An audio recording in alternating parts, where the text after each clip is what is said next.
I'm back for another beer review, and today I'll be reviewing yet another beer from Hop Butcher for the World, and they're out of Chicago, Illinois, and this is their Sap Moss. So they're calling this one a Citra, Simcoe, and Chinook-hopped Double IPA that comes in at 8% alcohol by volume. No IBUs listed. Time of review.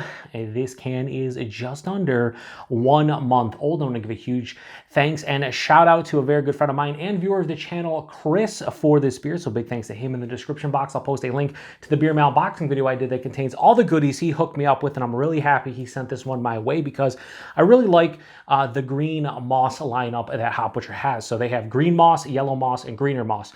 Green moss is a Citra and Simcoe hopped hazy double IPA. Greener moss is the triple IPA version of that beer, and yellow moss is the base green moss with the addition of Amarillo. I've reviewed all of them on my channel, and in order, I like green moss, yellow moss, and greener moss, but they're all delicious to varying degrees, and this is apparently the West Coast version of green moss. So they have Citra and Simcoe just like green moss, but they introduced Chinook hops, which of course is a hop that is known to frequent some West Coast hop forward beer. So anyway, I want to get into this one quite badly. Was hoping that I was going to get a chance to try this one. So thanks to Chris for getting this one my way, because in the last box, Hop Butcher did not send this one, and he made up for it. So huge thanks to Chris for this one. Now, this is definitely going to be, clear, or should be to some degree.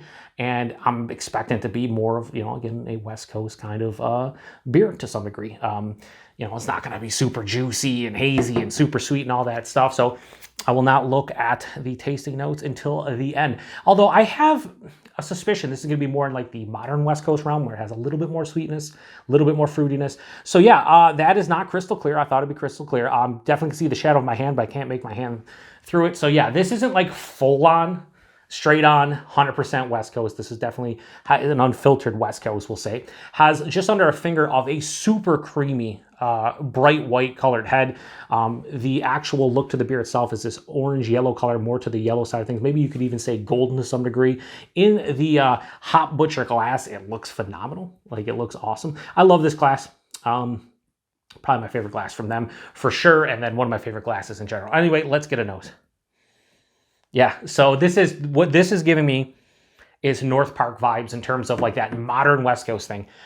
This has a lot of like juicy citrus fruits, juicy orange, juicy grapefruit, maybe even like a touch of lemon lime, tangerine for sure, maybe even a juicy, dare I say, pineapple, a little bit of tropical fruit going on. But after that, it has this dank kind of herbaceousness mixing in with like a pine kind of cone. Sap is a proper name, Sap Moss.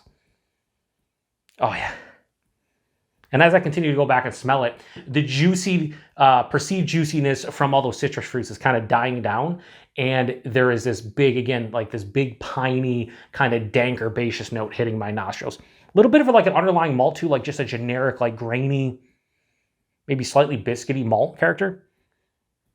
It's not overly complex, but it smells so vibrant, so fresh, just under a month old, and it's just screaming to my nostrils. Yeah, it smells awesome. It smells nothing like green moss, greener moss, or yellow moss.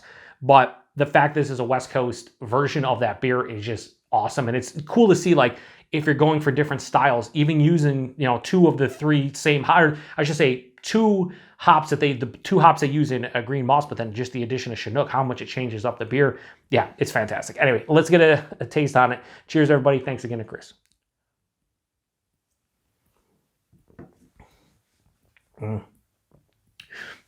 As a proper West Coast, right from the get-go on that finish, man, has this nice moderate bitterness. I'm telling you, that juicy citrus character at the front is definitely there. And then midway through the palate, I'm getting pineapple. What is that? Yeah, a little bit of peach. This is really nice.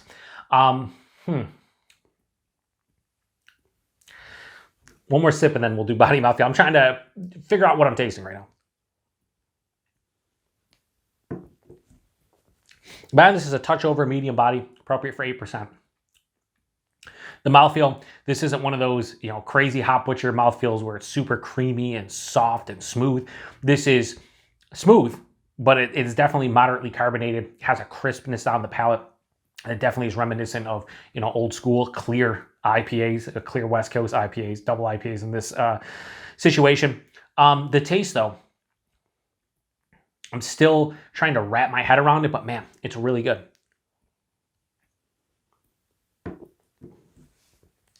First thing it hits me is all that juicy citrus. In order, I'd go orange, grapefruit, tangerine.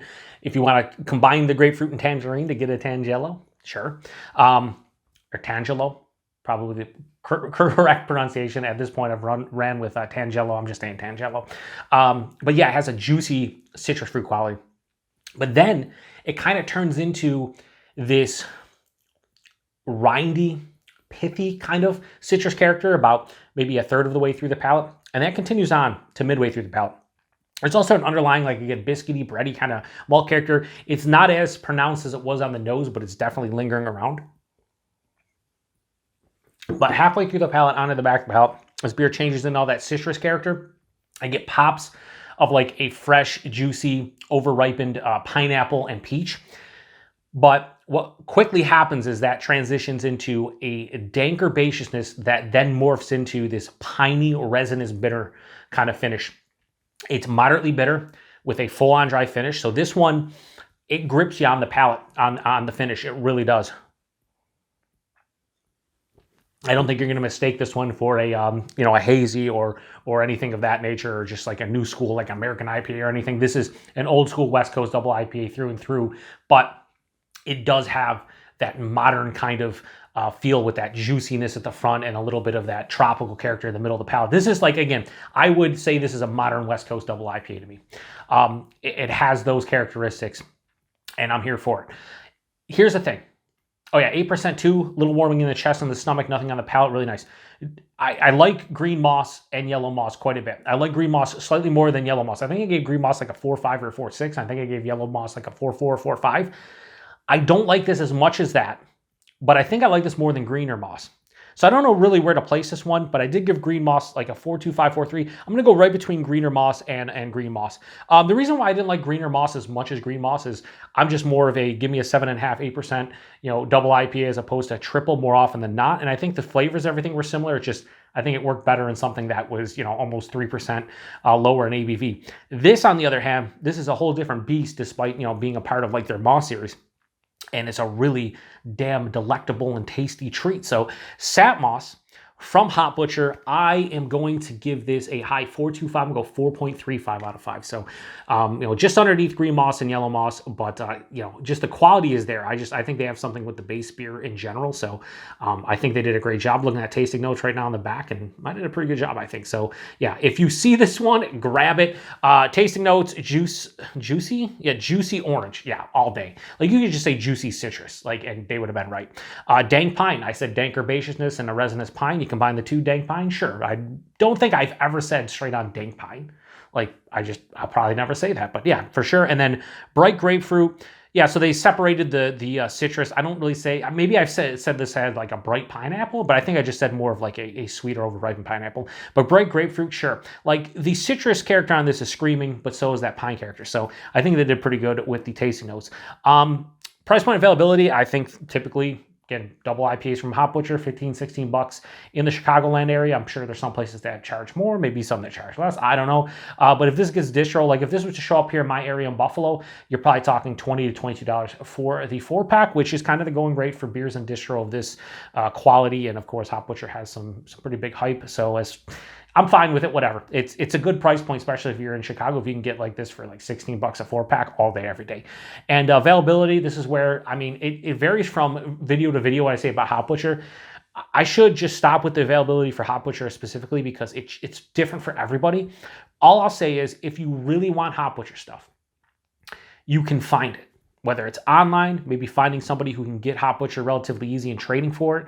Like a beer like this is, you know, you don't have to, if you're doing a trade with someone, just trade them some of your local stuff for some Hop Butcher. Like, it's not like liquid gold. You can find this, you really can. Now, I don't actually, let me take that back. I don't know if this was like an exclusive release at their new brewery and tap room. If so, rein it back. You can't get it that easily. But if this made decent distro, you can find it. So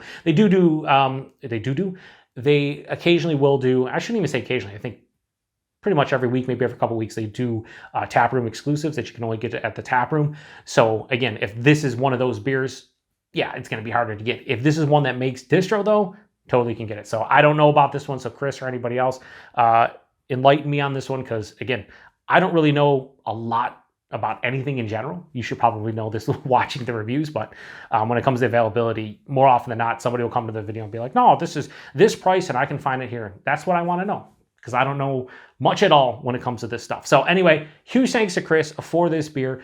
If anybody out there has had this one, post in the comment section, what'd you think about it? I think this is just a fucking great modern West Coast Double IPA. I'm going to go drink the rest of it off camera and enjoy every single second of it. So thanks to Chris. Thanks to everybody stopping by for another beer review here on the Beer Patrol. Till the next one. Cheers.